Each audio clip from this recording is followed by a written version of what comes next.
বহুত কষ্ট পাইছো ৰাজন। আপোনাৰ এই পুখুৰীত মই বহুত কষ্ট পাইছো। সেয়েহে আপুনি সেয়েহে মোক সমুদ্ৰৰ তীৰতে এৰি দিয়ক। ৰাজন, তেতিয়াহে আমি শান্তি পাম। ৰাজন, তেতিয়াহে আমি শান্তি পাম।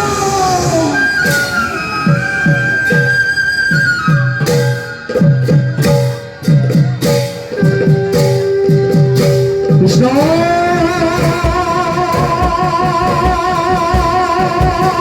হরি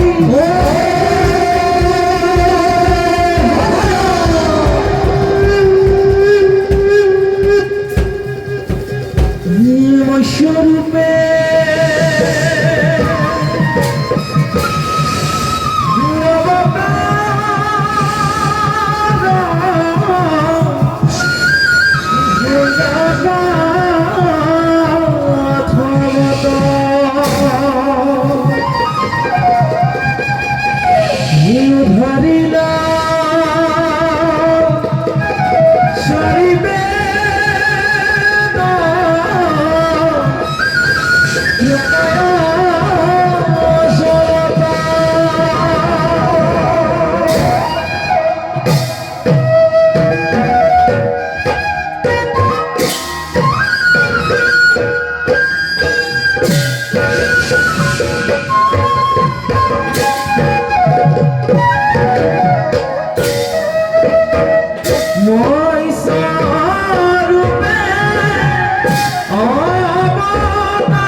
আগতে কাহানি এনে গৃহকাকাৰ মৎস্য হৈ দেখা নাই।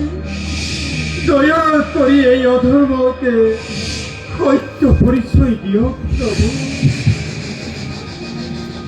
নমো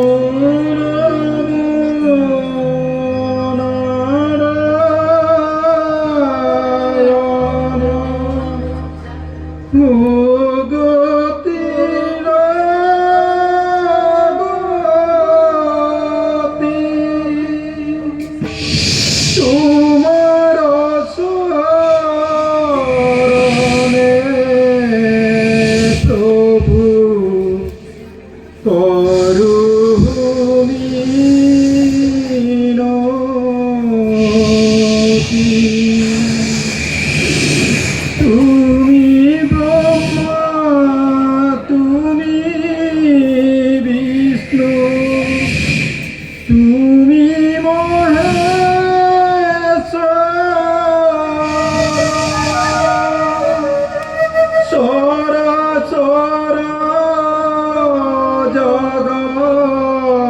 অবতার তুমি এই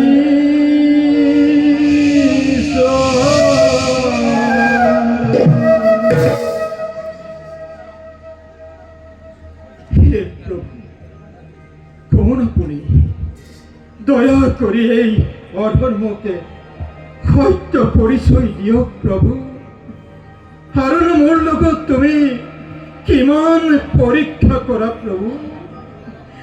যদি তুমি কোনোবা দৈত্য দানৱ হয়, তেনেহ'লে এই সত্যৱতক তুমি পৰিশ্ৰম কৰা প্ৰভু, পৰিশ্ৰম কৰা।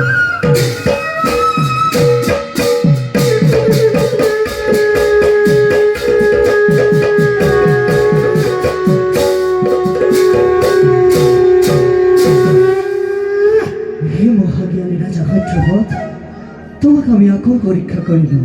আমি বিষ্ণু।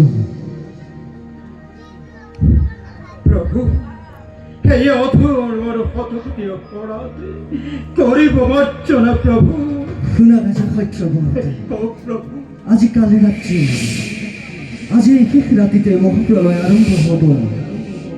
সাগরের পানীয়ে গোটেই পৃথিবী ডুবাই পেলাব। পৃথিবীত তোমাৰ বাদে আৰু অন্য কোনো জীয়াই নাথাকিব। প্রভু, ভয়দৈত্যক নখনীয়ে স্বজন কৰি আমাৰ সৃষ্টি নষ্ট কৰিব বিচাৰিছিল। সি ইতিমধ্যে চাৰিবে ধৰণ কৰি আনিছে। মহাপ্ৰলয়ৰ সময়ত সি পানীত ডুব মাৰি থাকিব। তাক তাৰ একে আকৃতিৰ পানীহে বধ কৰিব পাৰিব।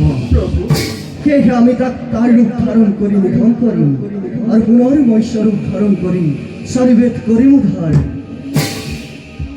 তেন্তে আমি কি কৰিব লাগিব প্ৰভু? শুনা ৰাজা সত্যবৎ, মহাপ্ৰলয় আৰম্ভ হোৱাৰ আগতে তোমাৰ কাষলৈ এখন ডাঙৰ নৌকা পঠাই দিম। তাতে তোমালোক সকলো তৰু তৃণ পশু পক্ষী যি পাছৰ কল্পত স্বজন কৰিবৰ বাবে নৌকা তুলি ধৰিবা। এই মহাপ্ৰলয় মাত্ৰ 7 দিন 7 ৰাতি থাকিব। আমি হয় দৈত্যক বধ কৰি পুনৰ মৎস্যৰূপে তোমালোকৰ ওচৰলৈ আহিম। আৰু শুনা ৰাজা সত্যবৎ, প্ৰভু আমাৰ মূৰৰ ওপৰত এটি শিং দেখিবা। তেতিয়া তোমালোকৰ নৌকা বাহুকি আমাৰ শিঙৰ সৈতে মেৰাই ধৰিব। 7 দিনৰ পাছত পৃথিৱীৰ আকৌ শান্ত হ'ব। তাৰ পাছত তুমি আমি প্ৰত্যেকে নিজ নিজ কৰ্তব্যত অগ্ৰসৰ হ'ব লাগিব। যোৱা ৰাজা সত্যবৎ, নকৰিবা মনত সংশয়।